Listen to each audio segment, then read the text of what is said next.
Shri Trilok Chand Chhabra.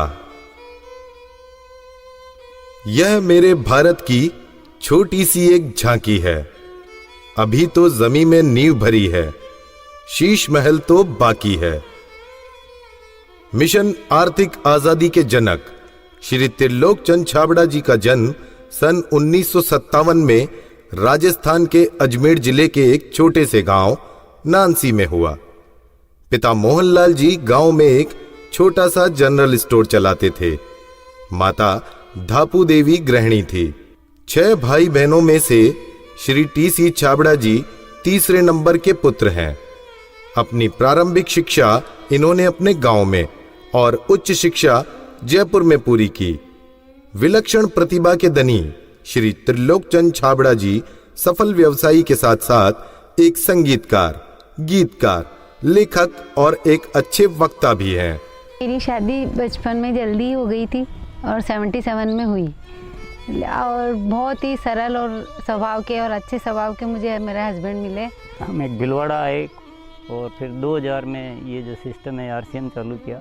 I was 18 years जब RCM की शुरुआत हुई और हमारे सामने ये सब चीज़ें हो रही थी जब हम एजुकेशन में थे और हमारे पापा ने बिज़नेस स्टार्ट किया था और वो शुरू से बहुत ही सिंपल पर्सन रहे, तो उनका जो स्टाइल ऑफ बिज़नेस था वो भी बहुत सिंपल था। But at the same time वो ये जो उनका एक प्रिंसिपल है कि things should be in a very organised manner. Trilok Chand Chhabra ji को मैं लगभग पिछले 27 सालों से जानता हूँ और उनके सानिध्य में मैंने काम भी किया है। छाबड़ा जी की जो सबसे पहली क्वालिटी है कि या तो लोगों पे जिन लोगों पे भी जो विश्वास करते हैं उन लोगों पर पूरा बिलीव करते हैं, और दूसरे उनकी जो क्वालिटी है कि वो किसी काम को करने की जब ठान लेते हैं तो उस काम को किसी भी हालात में उसको पूरा करते हैं। जब ये चालू किया था आरसीएम, उससे कुछ समय पहले कुछ सिस्टम यहाँ हिंदुस्तान में चलते थे जो जानकारी में आए, तो एक दिमाग में पता नहीं एकदम विचार से आया कि ये तो बड़ा सुंदर सिस्टम है। अगर हम इसमें नॉर्मल प्रोडक्ट जो हमारे रोज़ उपयोग होते हैं वैसे प्रोडक्ट लाकर अगर करें तो ये तो देश के लिए बहुत अच्छा सिस्टम है, बहुत सारे लोगों को इसका लाभ मिल सकता है। और उसके बाद एक ऐसा विचार जो अंदर पैदा हुआ तो उस विचार ने मुझे कभी रुकने ही नहीं दिया। टी.सी. छाबड़ा जी को मैं पिछले 25 सालों से जानता हूं और उनके सानिध्य में मैंने काम भी किया हुआ है।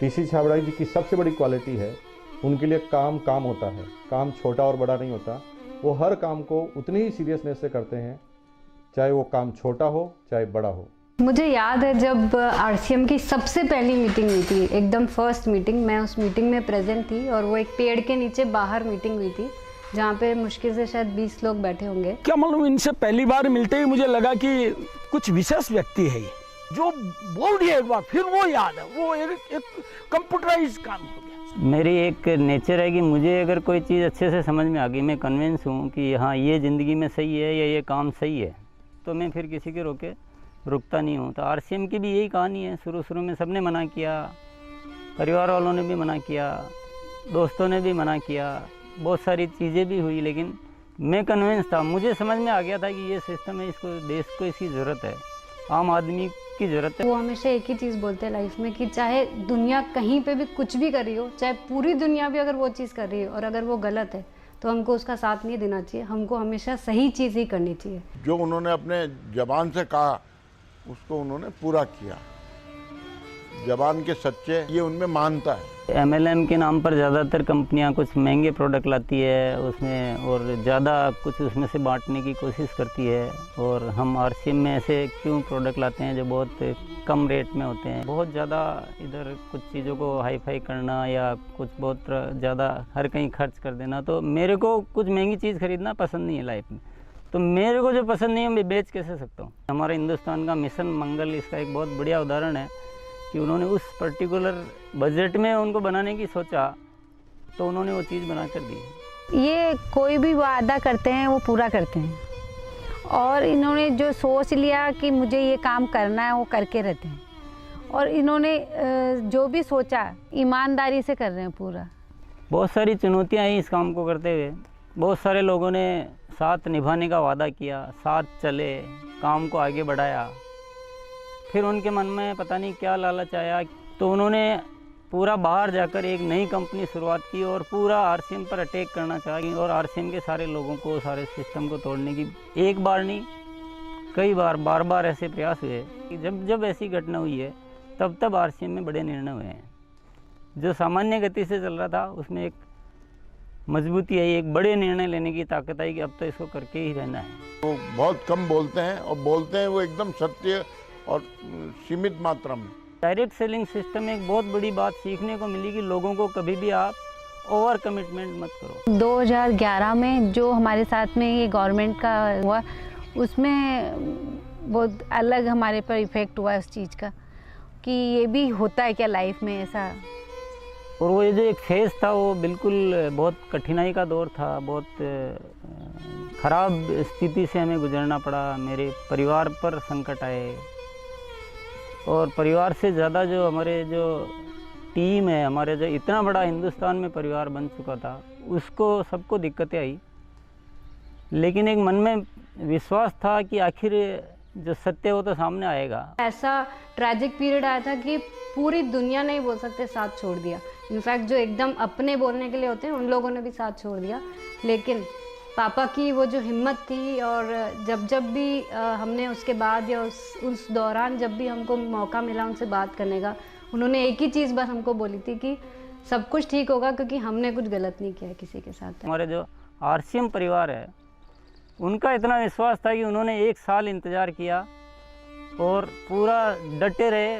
और जब उनका इतना विश्वास था तो उस विश्वास में इतनी ताकत आ गई और ये सब चीज़ें, जो भी संकट का समय था वो निकला और अब सब चीज़ें धीरे धीरे अच्छी हो रही है। ऐसे साथी मुझे इस सिस्टम की वजह से मिले। आज इतनी बड़ी सेना कह सकते हैं, इतना बड़ा परिवार कह सकते हैं देश के कोने कोने में, और उसमें इतने जो संस्कार बने हैं, ये हमारे लिए एक बहुत खुशी की बात है। इतना बड़ा व्यापार उद्योग धंधा होने के बावजूद, इतनी बड़ा साम्राज्य होने के बाद भी उनमें तनिक भर भी अहंकार या पैसा होने का घमंड दिखलाई नहीं देता है। ये उनकी सादगी और उनकी मानता को दर्शाता है। मुझे मेरे फादर इन लॉ की एक क्वालिटी सबसे अच्छी लगती है कि वो आज इतना बड़ा बिजनेस करने के बावजूद भी वो इतने डाउन टू अर्थ है कि किसी को भी विश्वास नहीं होता जब मैं उन्हें उनकी बातें, उनके किस्से सुनाती हूँ।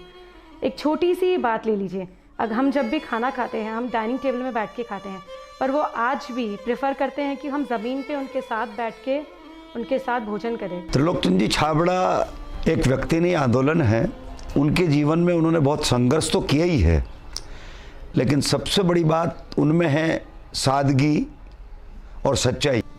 आरसीएम की शुरुआत से ही मैं काम कर रहा हूं, और जब आरसीएम बिजनेस की शुरुआत हुई थी तो टीसी छाबड़ा जी की एक सोच थी कि दुनिया में जो कंपनियां आती हैं मल्टी लेवल मार्केटिंग में, वो बड़ी बड़ी और महंगे महंगे प्रोडक्ट लेकर आती है। और टीसी छाबड़ा जी की सोच थी कि मैं एक ऐसी कंपनी की स्थापना करूं जो इस तरह के प्रोडक्ट बनाए जो इंडियन रेट में हो, इंडियन कल्चर में हो, इंडियन मेंटालिटी को सूट करते हो, और आम आदमी उस बिजनेस को कर सके, आम आदमी अपने जीवन को बदल सके। 2016 में इसकी गाइडलाइन जारी की गई भारत सरकार द्वारा।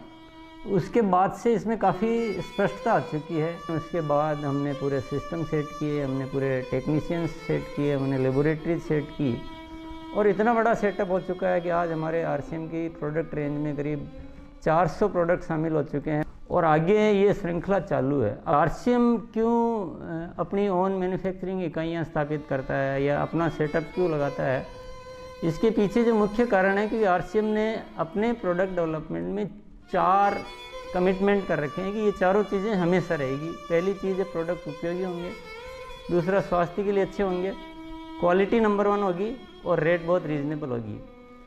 आरसीएम हमेशा उसके लिए कमिटेड है और इसीलिए इतनी सारी इकाइयाँ स्थापित की गई है और नए प्रोजेक्ट प्लानिंग में है। फर्स्ट ईयर था उस समय 21 करोड़ का टोटल टर्नओवर हुआ था और हाईएस्ट टर्नओवर जो है आरसीएम का वो 1750 करोड़ तक एक साल का हो चुका है। अच्छी बात ये कि हर साल 30% ग्रोथ हो रही है, पिछले 5-6 सालों से मेंटेन ग्रोथ है। अपनी तरफ से पूरी कोशिश ये रहेगी कि कोई भी कमी किसी भी तरह की हमारी तरफ से नहीं रहेगी, कि इस काम को एक बहुत ऊंचे मुकाम पर पहुंचाना है और जब लाखों लोगों के जीवन में अगर हमारे इस छोटे से प्रयास की वजह से अगर थोड़ा भी हम कुछ योगदान कर सकते हैं, ये हमारे लिए बहुत गर्व की बात है। मेरा गोल जो है वो ये है कि आज अपन इस RCM को हिंदुस्तान में ही नहीं बल्कि कुछ ऐसा करेंगे कि पूरे विश्व में इसका बहुत बड़ा नाम हो। तो आइए सदी के इस महापुरुष, आर्थिक आजादी के जनक, लाखों लोगों के प्रेरणा स्रोत श्री त्रिलोक चंद जी छाबड़ा को हम सब खड़े होकर जोरदार तालियों की गड़गड़ाहट के साथ ओजस्वी उद्बोधन के लिए आमंत्रित करते हैं।